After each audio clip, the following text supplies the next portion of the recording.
If I'd like to change the details on an item, if I'd like to change the details on a ticket, task, project, or any other work item, I would simply have to either double click the ID or open up the detail panel here.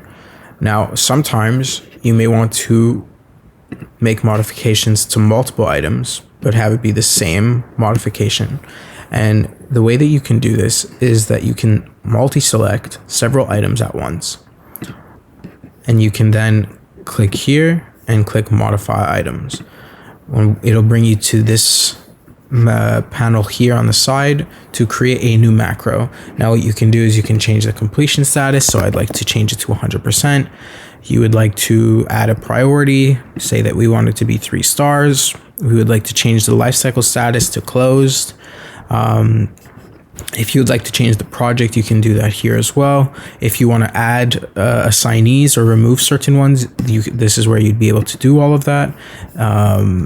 And you can also add extra followers and apply custom fields. Now, before we go ahead and apply this macro, you may think that this specific macro may be beneficial in the future, in which case you can then save this macro and give it a name.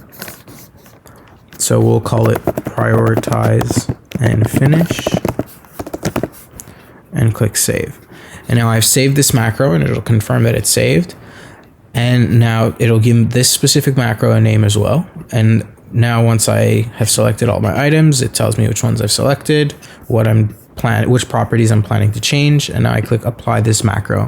Now you can have this run in the background if you want to close it because you've selected many items, but essentially it'll tell you that whether it was successful or not. And now you'll see they've all been closed and they've all changed to 3-star priority. Now for the saved workflow, a saved macro, you can find it here under tools.